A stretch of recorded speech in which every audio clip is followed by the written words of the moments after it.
Bienvenidos a esta clase. Hoy vamos a ver cómo defenderse Columbo. Ya vamos a terminar la primera parte en toda la serie que se trataba de nuestro plan de juego táctico, ¿verdad? Vimos exactamente todo lo que se refiere a Columbo en esta primera parte. Ya más adelante vamos a ver cómo detectar falacias y algunas fallas, pero hoy vamos a ver qué nos pasa cuando nos meten a Columbo a nosotros, ¿ah? ¿Cómo nos defendemos de eso?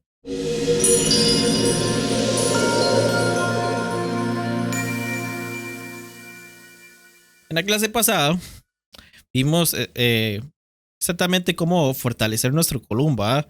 Cómo tenemos que tener como una forma de seguir estudiando, de apuntar nuestros debates ficticios, ¿verdad?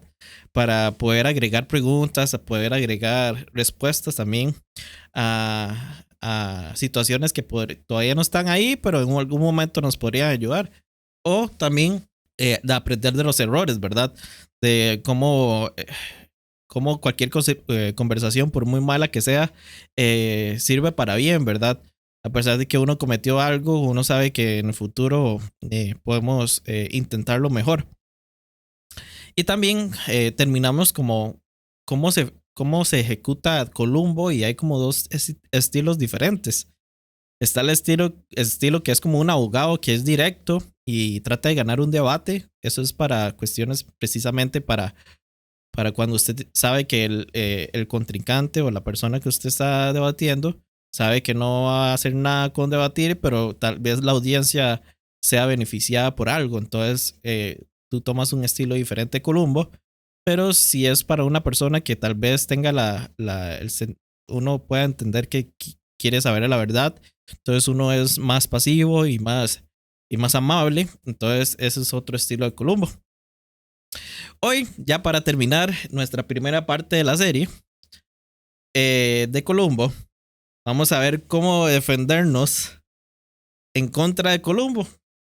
El uso adecuado de Columbo depende en gran medida de la buena voluntad de la persona que lo utiliza. El propósito de nuestras preguntas no es confundir, sino aclarar. Aclarar los temas de la discusión, aclarar nuestro punto o aclarar algún error que creemos que la otra persona ha cometido. Puede que descubras que no eres el único que puede usar preguntas para navegar tácticamente en las conversaciones. Es posible que otros, incluidos aquellos que no están de acuerdo contigo, también sepan cómo hacerlo, y algunos son hábiles en ellos. ¿Qué haces entonces cuando otra persona comienza a usar Columbo en tu contra? Especialmente cuando sospechas que sus motivos no son tan nobles. ¿Cómo respondes cuando crees que las preguntas de la otra persona tienen la intención de atraparte, manipularte o humillarte? En esta clase quiero mostrarte cómo defenderte de las diferentes formas en que Columbo puede usarse en tu contra. También voy a relatar una conversación extensa que Greg tuvo con una camarera en un restaurante de Seattle, porque es un buen ejemplo de cómo los diversos elementos de Columbo se unen en un solo encuentro. Así que antes de hablar sobre la cuestión más amplia de la defensa contra Columbo, permítame hacer una aclaración. No debería haber ningún riesgo cuando alguien nos hace cualquiera de las primeras preguntas de Columbo. Agradecemos la oportunidad de aclarar nuestras perspectivas y luego dar nuestras razones de lo que creemos. El peligro del que debemos cuidarnos es el mal uso de la tercera aplicación de Columbo, o sea, las preguntas capciosas destinadas a demostrar algo en nuestra contra. Recuerden que en la otra clase de la tercera táctica Columbo, le llamamos como preguntas guía, porque obviamente no queremos hacer preguntas capciosas, no son con malas intenciones, mientras que en esta parte pueden preguntarnos preguntas capciosas, preguntas que no tienen alguna otra intención más que hacernos tropezar, ¿verdad? O hacernos confundir. Así que la clave para protegerte de lo que puede ser una emboscada Columbo es recordarte a ti mismo un principio importante que mencioné antes en las otras clases. Tú tienes control total de tu lado de la conversación. No tienes obligación de cooperar con nadie que intenta hacerte preguntas capciosas. Simplemente rehúsa responderlas, pero hazlo de una manera cordial. Responde cortésmente a las preguntas no deseadas diciendo un ejemplo que sería lo siguiente. Antes de continuar, permítame decir algo. Tengo la sensación de que deseas explicar tu punto mediante preguntas. Eso me confunde un poco porque no estoy seguro de cómo debería responder. Creo que preferiría que simplemente expreses tu perspectiva directamente. Luego déjame pensarlo un momento y ver qué pienso. ¿Te parece bien? Observa que esta es una versión abreviada de la maniobra que se analiza en la clase 6 para sacarte de la mira, o sea, en la silla caliente. Tu respuesta obliga a la otra persona a cambiar su enfoque. Él todavía puede plantear su punto, pero tú evitas quedar atrapado en el proceso. Hay otras circunstancias en las que se puede utilizar Columbo en tu contra que no son tan fáciles de neutralizar porque las preguntas son capciosas o son sutilmente engañosas. La clave, una vez más, es recordarte a ti mismo quién está al mando de tu lado de la conversación. O sea, usted, tú. Depende de cómo a usted le guste, ¿verdad? Si él usted o tuteo, ¿verdad? Yo por mi parte prefiero el tuteo. Esta mentalidad te ayuda a fortalecerte para ser firme cuando te enfrentas a un acosador verbal. En la experiencia de Greg, él se ha encontrado con dos variedades de este tipo de preguntas. Y vamos a ver el primer ejemplo. Greg dice lo siguiente en lo que sería el desafío de Chopra. Me enfrenté a la primera versión de preguntas engañosas en un debate televisivo nacional con el exitoso autor de la nueva era, Deepak Chopra, quien me hizo una pregunta que inevitablemente te harán a ti. Es una de las preguntas más importantes que cualquiera puede hacer, pero también es una de las más difíciles de responder, por dos razones. Primero, la respuesta correcta, o sea, un simple sí, es tremendamente políticamente incorrecta. Y segundo, esa simple respuesta también sería tremendamente mal interpretada por la persona promedio. El doctor Chopra contaba con que ambas cosas trabajaran a su favor cuando me planteó la pregunta de esta manera. Y dice así. ¿Estás diciendo que las personas que no creen como tú van a ir al infierno? Dice Greg. Alguien dijo una vez que si formulas la pregunta correctamente, puedes ganar cualquier debate. El desafío del doctor Chopra fue un ejemplo clásico de ello. Un simple sí hubiera sido la respuesta correcta con las calificaciones adecuadas, o sea, con buenos 10, ¿verdad? Pero hubiera enviado un mensaje distorsionado, como verás en un momento. Además, las palabras de Chopra sugerían sutilmente que yo pensaba que el infierno era el castigo que la gente merecía por estar en desacuerdo conmigo. Obviamente, la pregunta del Dr. Chopra no tenía la intención de aclarar un punto teológico. En cambio, en la maniobra del momento, su desafío tenía la intención de desacreditarme ante la audiencia. Si hubiera respondido directamente, sí, la gente que no cree como yo va a ir al infierno, el debate se habría terminado. La pregunta de Chopra habría logrado pintarme como un feo estereotipo.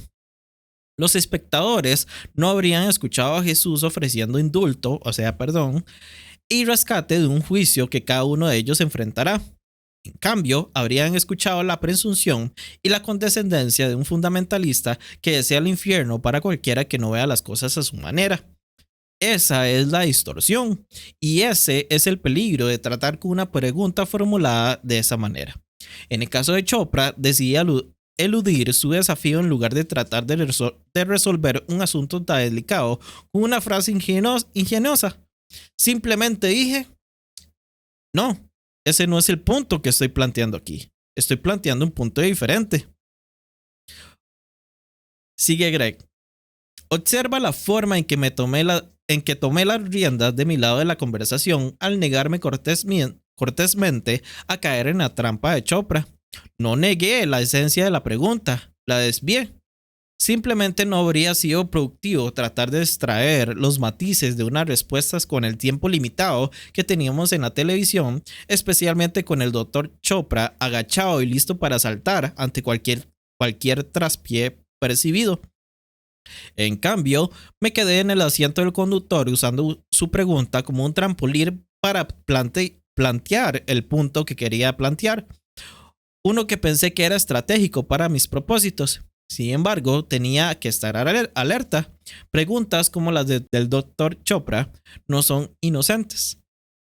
Así que vamos a ver algunas tácticas, así como las que estamos viendo para los cristianos, pero vamos a ver para los ateos, tácticas para ateos. La segunda variedad de preguntas engañosas sobre las que debes estar advertido es mucho más sutil y por lo tanto mucho más peligrosa. Se ha escrito un libro entero para ayudar a los ateos a desconcertarte con preguntas destinadas a crear dudas injustificadas sobre tus convicciones. Cada vez más ateos están siguiendo las pautas tácticas del filósofo ateo llamado Peter Boghossian. Peter Boghossian, así se llama, algo así. Que ha escrito un libro titulado, bueno, está en inglés, ¿verdad? Pero en español se llama Un manual para crear ateos. Es esencialmente un libro de tácticas, pero para ateos. Y el propósito del libro es ayudar a otros ateos a convertirte en un ateo.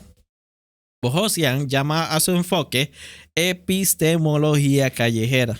Obviamente, la epistemología callejera no es solo para un lado de los ateos, ¿verdad? También sirve para los cristianos que estamos viendo. Pero así le llama también. Sin embargo, su estrategia es única. Para los que no saben qué es epistemología callejera, bueno, son estas técnicas, ¿verdad? Para hablar y tratar de tener una conversación sobre las creencias. Si usted no se acuerda, en la primera clase de estas tácticas di la definición, ¿verdad? Repito, sin embargo, su estrategia es única, ya que no tiene ningún interés en defender el ateísmo o en contra de ninguna afirmación religiosa en particular. No es necesario. Si él puede usar preguntas simplemente para plantear una semilla de duda sobre la legitimidad de tu fe, entonces estás satisfecho.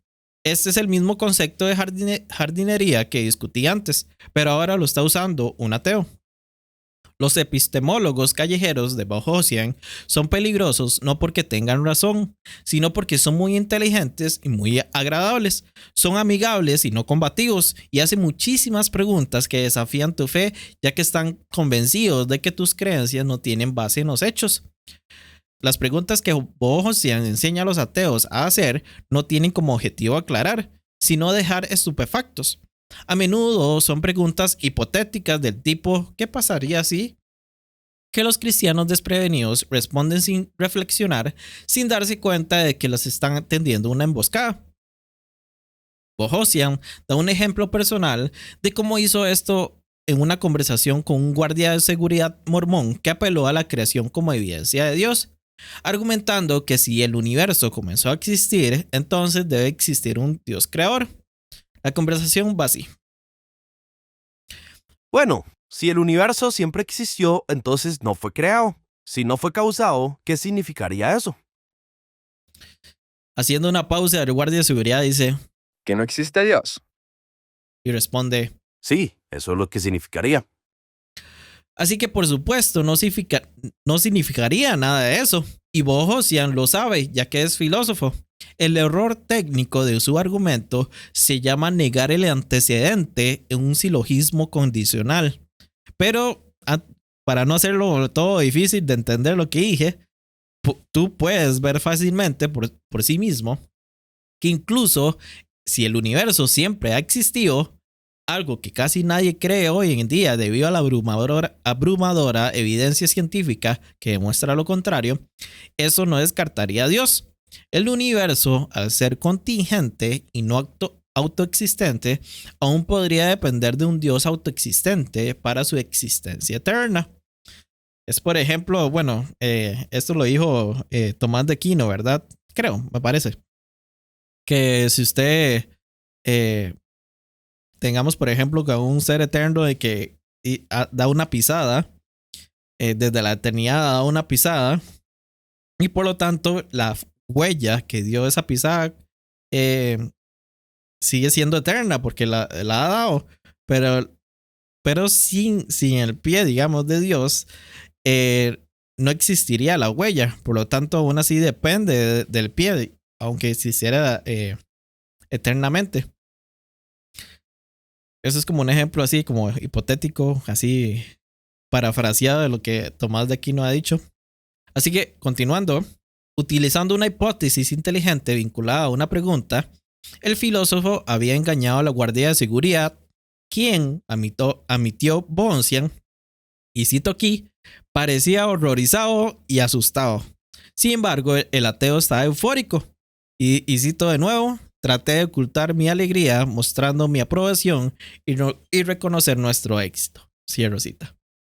Así que Bohosian se había aprovechado de la ingenuidad filosófica y científica de un mormón alimentándolo con una falacia. Luego se dio una palmadita en la espalda, ya que aunque su razonamiento era terrible, había logrado lo que se había propuesto, o sea, destruir la confianza del mormón o la fe sin importar la verdad. Una vez más, tu mejor defensa con personas como esta es negarte cortésmente a jugar el juego de las preguntas. En el momento en que sientas que las preguntas podrían estar diseñadas para manipularte, detén la conversación y pide una aclaración antes de seguir adelante. Así es como se vería en resumen en el encuentro de Bohosian con el mormón. Entonces ya esto lo que sigue es hipotético, ¿verdad? Esto es como nosotros, siendo el guardia de seguridad, deberíamos responder. Bueno, si el universo siempre existió, entonces no fue creado. Si no fue causado, ¿qué significaría eso? No tengo claro a qué te refieres. ¿Qué crees que significaría? Que no hay Dios. Contestó Bohosian. Y dice el guardia: ¿En serio? ¿Cómo se llega a esa conclusión? observa que tu respuesta, si fueras este guardia, aquí obliga al interrogador a exponer su punto y defenderlo, en lugar de que su pregunta te lleve a ti a exponer su punto por él.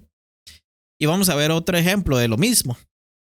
Aquí es el ateo que dice: Si no existiera el infierno, ¿seguiría siendo cristiano? esta pregunta parece bastante inocente a primera vista. Por supuesto que no seríamos cristianos estrictamente hablando si no hubiera infierno. No habría necesidad del cristianismo si no hubiera necesidad del infierno. Sin embargo, es una pregunta capciosa diseñada astutamente para reducir el cristianismo a una empresa de incentivos y amenazas, al sugerir que los creyentes se convierten en cristianos simplemente para obtener el incentivo que es el cielo y evitar la amenaza que es el infierno. Sin la amenaza no hay razón para creer. La fe se reduce al interés propio del placer o el dolor de las criaturas y nada más.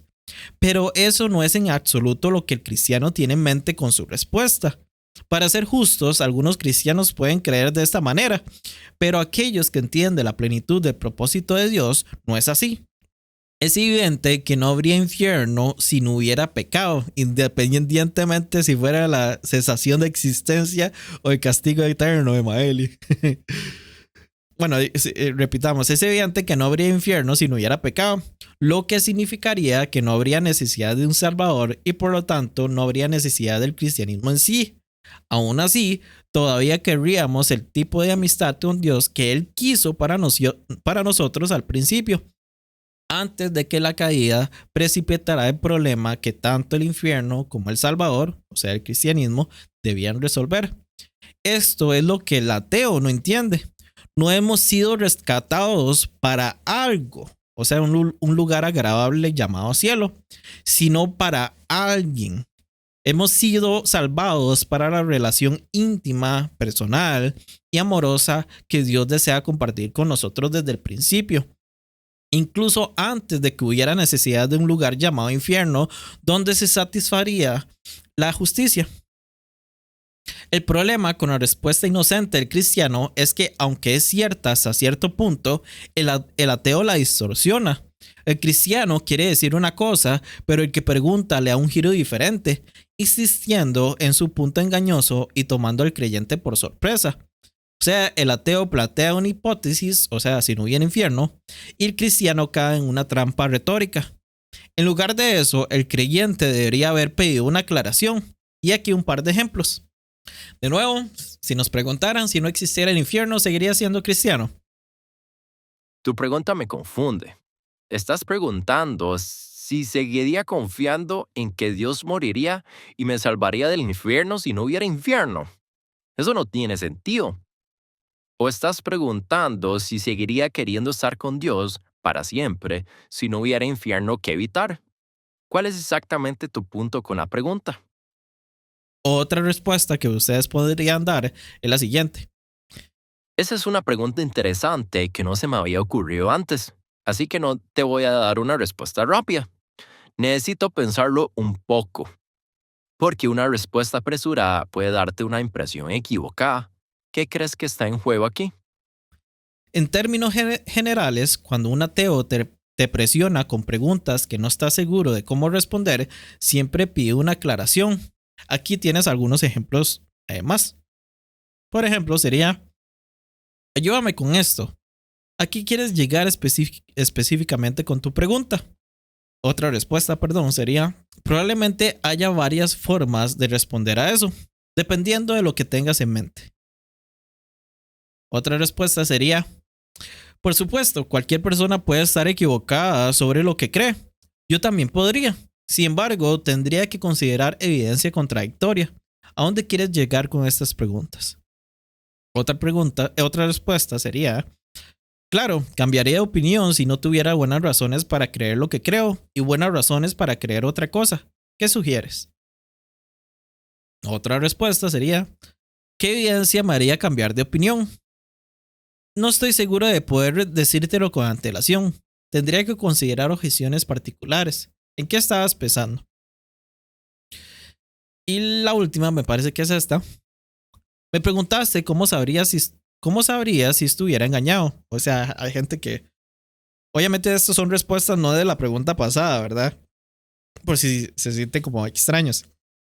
Sino preguntas relacionadas a preguntas trampas, ¿verdad? Respuestas a preguntas trampa, perdón. Me preguntaste cómo sabría si estuviera engañado. Obviamente, ¿cómo sabría si yo si estuviera engañado, verdad? No tengo motivos para pensar que estoy engañado. ¿Por qué crees que los tengo? ¿Y por qué calificarías de engaño una creencia inexacta? Has tenido creencias inexactas, ¿no?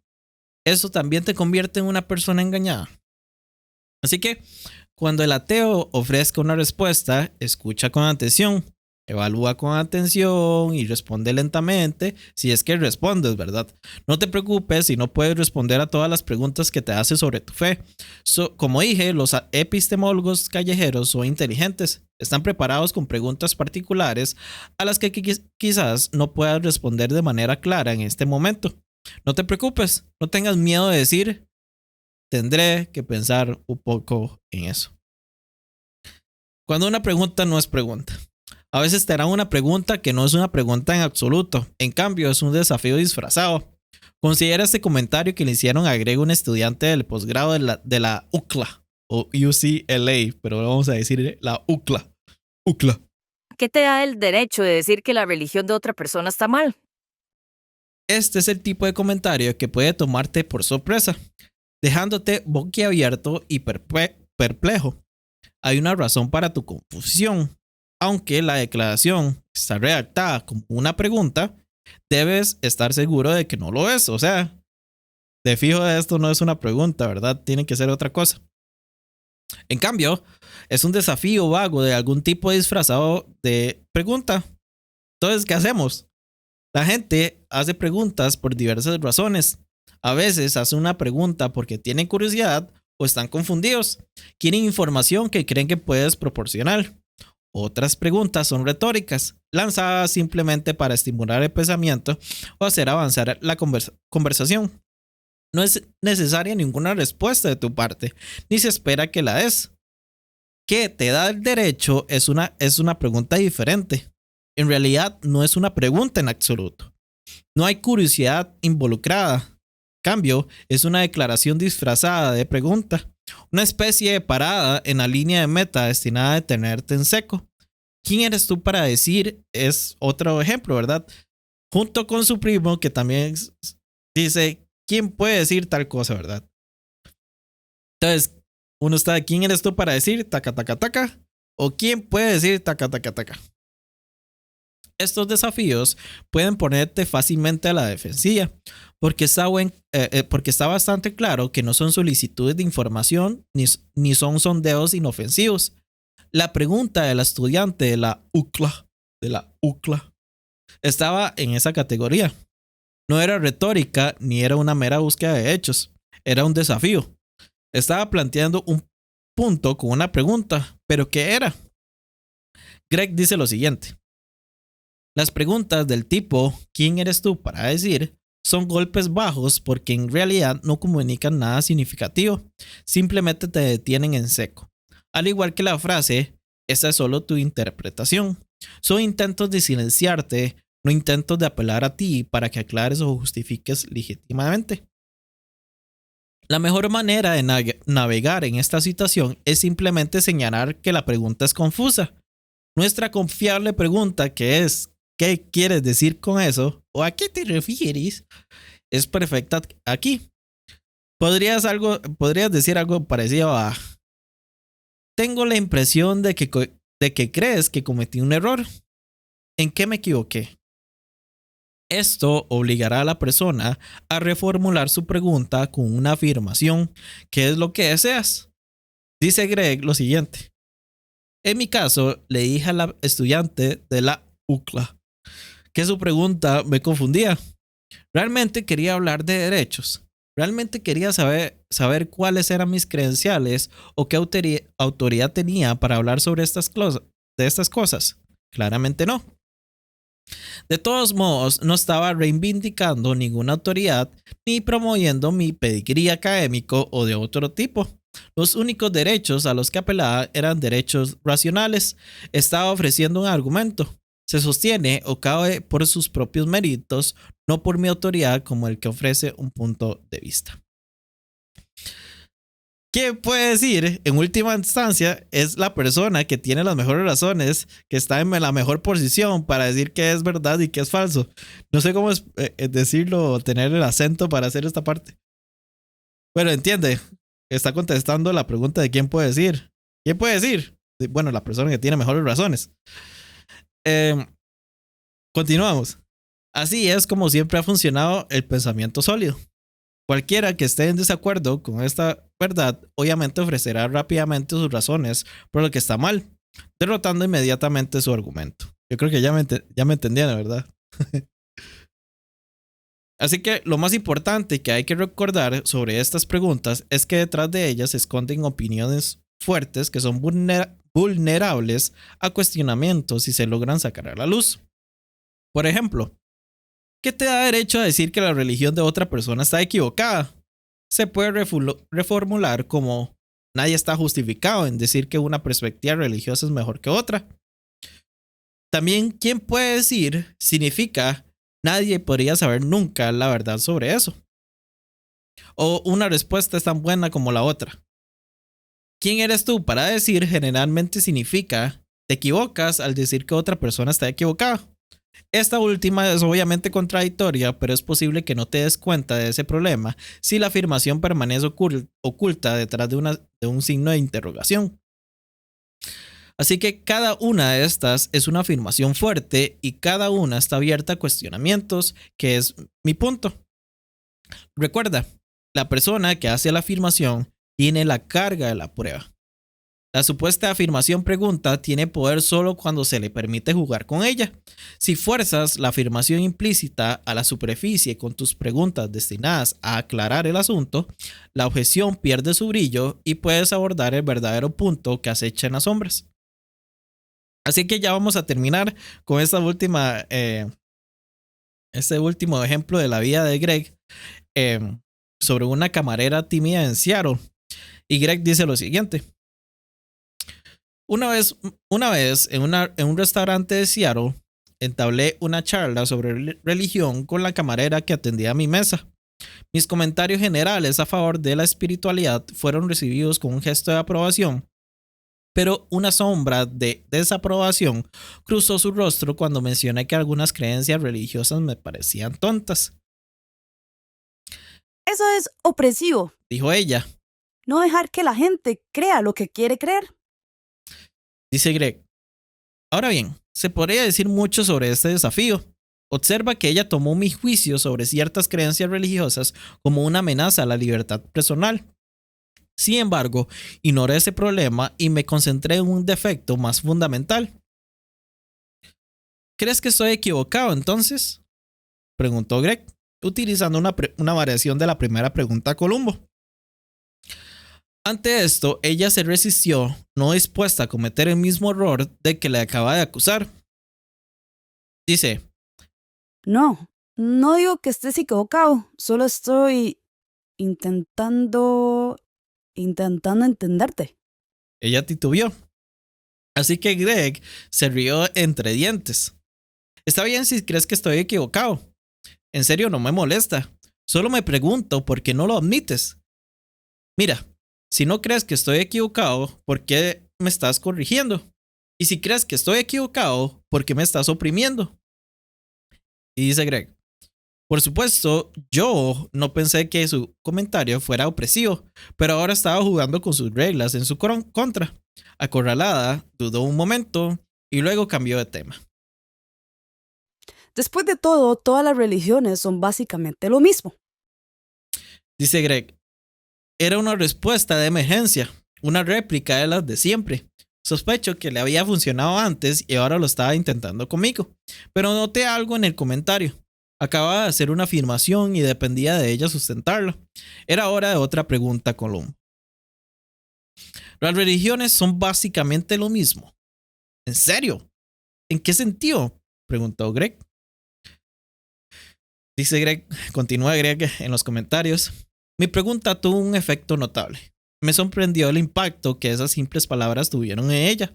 Se quedó boquiabierta y su rostro se quedó en blanco. No sabía qué decir. Obviamente no había pensado mucho en los detalles de las distintas religiones. Si lo hubiera hecho, habría sabido que hay diferencias significativas. ¿Por qué la afirmación vacía entonces, si no tenía idea de su verdad? Sospecho que ya se había salido con la suya antes, poniendo trabas a los cristianos que no sabían lo suficiente como para pedir una aclaración. Finalmente, después de una larga pausa, se le ocurrió una similitud. Bueno, todas las religiones enseñan que no se debe matar a la gente, no se debe asesinar. Dice Greg. De hecho, muchas religiones no se preocupan en absoluto por la moralidad.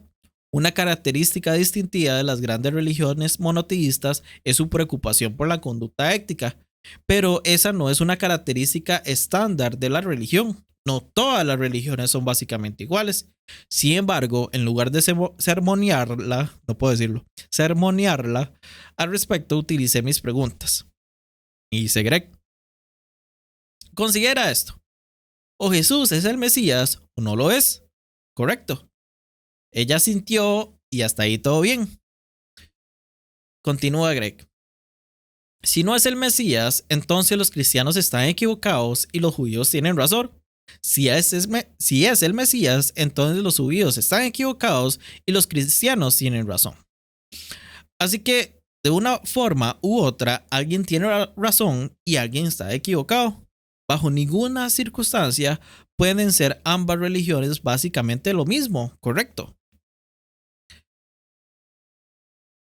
Así que esta era una línea de pensamiento sencilla que debería haber dado lugar a una conclusión indiscutible. Sin embargo, ella ignoró la pregunta, se reagrupó y luego continuó con lo siguiente. Bueno, nadie puede saber nunca la verdad sobre la religión. Y esta es otra afirmación que nunca debe quedar sin respuesta. Así que Greg le preguntó con calma lo siguiente. ¿Por qué creerías eso? Y en los comentarios de Greg dice, el giro inesperado la tomó por sorpresa. Sospecho que estaba acostumbrada a hacer esta pregunta en particular, no a responderla. Yo estaba violando las reglas pidiéndole una razón para sus creencias y ya no estaba preparada para el cambio de rol. Así que esperé pacientemente, sin romper el silencio, sin dejarla salirse con la suya. Finalmente se aventuró a decir lo siguiente. Pero la Biblia ha sido cambiada y traducida tantas veces a lo largo de los siglos que no se puede confiar en ella. Greg comenta. Observa dos cosas sobre esta respuesta. Primero, había cambiado de tema una vez más. La supuesta corrupción de la Biblia no tiene nada que ver con la posibilidad de conocer la verdad religiosa. Incluso si la Biblia desapareciera de la faz de la tierra, todavía podría ser posible algún conocimiento de Dios, al menos en principio. Segundo, su evasiva fue en forma de otra afirmación, una afirmación de que era su trabajo defender, no mi trabajo refutar. Así que Greg pregunta, ¿cómo sabes que la Biblia ha sido cambiada? ¿Has estudiado la transmisión de los documentos antiguos de la Biblia? Una vez más, la pregunta la dejó estancada. No, nunca la he estudiado. Dijo finalmente. Y esta fue una misión notable, dice Greg, dada su afirmación confiada de unos momentos antes, pero no parecía molesta en lo más mínimo. No tuve el valor de decir lo que yo podría haber dicho en un caso como este. O sea, entonces estás diciendo que estás razonablemente segura de algo de lo que no sabes nada. Y podría haber añadido, dice Greg, si nunca has estudiado esto, ¿cómo sabes que la Biblia ha sido cambiada como dices? En lugar de eso, simplemente le dije que yo había estudiado la pregunta extensamente y que los resultados académicos estaban listos. Los manuscritos son precisos con una precisión de casi 99%, o sea que la Biblia no ha sido cambiada. Ella se sorprendió diciendo, ¿De verdad? y en este punto la camarera se estaba quedando sin respuestas, había visto sus opciones evaporarse una por una y se estaba sintiendo incómoda y dice, Siento que me estás acorralando. ella se quejó. Dice Greg que no estaba tratando de ser cruel con ella o intimidarla intelectualmente. Había escuchado lo que dijo y tomado sus puntos en serio. Sin embargo, con cada afirmación que hizo, le hice preguntas justas para las que no tenía respuestas. Al parecer, nunca había pensado en las opiniones que sostenía con tanta seguridad, un problema que encuentro repetidamente con todo tipo de personas con las que hablo. Estaba atónita ante los desafíos y se sentía encasillada. Esta joven era como tantas otras que he conocido. Conocía todos los eslóganes populares, pero cuando las preguntas justas de Columbo eliminaron las opciones tontas, la verdad comenzó a acercarse a ella. Esta querida persona se quedó sin palabras, no porque yo fuera inteligente, sino porque, sospecho, nunca antes había tenido que defender sus respuestas. Cuando ella les dice a los cristianos sus estrechos puntos de vista son opresivos, o la Biblia ha sido cambiada tantas veces, o todas las religiones son básicamente lo mismo, se retiran en silencio, o sea, los cristianos. No se le ha enseñado a levantar las cejas y decir, ¿qué quieres decir? ¿Qué quieres decir con eso? Así que, cerrando la cita de Greg, los críticos rara vez están preparados para defender su fe. Rara vez han pensado en lo que creen y se han basado más en generalizaciones y consignas que en una reflexión cuidadosa. Para exponer su error, sigue el ejemplo del teniente Columbo. Rasca tu cabeza, frota tu barbilla y haz una pausa por el momento y luego di, ¿te molesta si te hago una pregunta? Y como el emperador y su ropa imaginaria, todo lo que se necesita es que una persona diga con calma que estás desnudo y se acabó el juego. Ese es el poder de Columbo. Si solo recuerdas una cosa de la primera parte de esta serie, que ya vamos a terminar ahí, recuerda esto. Siempre que te encuentres en una situación difícil, haz preguntas. Así que, ¿qué aprendimos en esta clase? En esta clase aprendimos cómo defendernos de la táctica Columbo cuando alguien la usa en nuestra contra. Recuerda que tú tienes el control de tu lado de la conversación. Rechaza cortésmente responder las preguntas capciosas de la persona. En lugar de eso, pide simplemente que esta persona exprese su punto de vista y sus razones para ello, de modo que pueda reflexionar sobre el tema. Si crees que te está tendiendo una emboscada o una trampa con una pregunta, reduce la velocidad y pide una aclaración. Descubre específicamente a qué quiere llegar con esa pregunta. No te sientas obligado a responder preguntas si no sabes a dónde conducen. Y también aprendimos a estar alerta ante preguntas que en realidad no son preguntas en absoluto, sino afirmaciones disfrazadas, o sea, la de ¿quién eres tú para decir? Cuando te encuentres en esta situación, señala que la pregunta es confusa. Luego pide a la persona que la reformule en forma de declaración o afirmación. O simplemente haz tu primera pregunta a Columbo de ¿qué quieres decir con eso? ¿O a qué te refieres? Y terminamos con un ejemplo de una conversación que Greg tuvo con una camarera para darte una idea de cómo los diferentes elementos del plan de juego funcionan juntos armoniosamente en un intercambio en la vida real.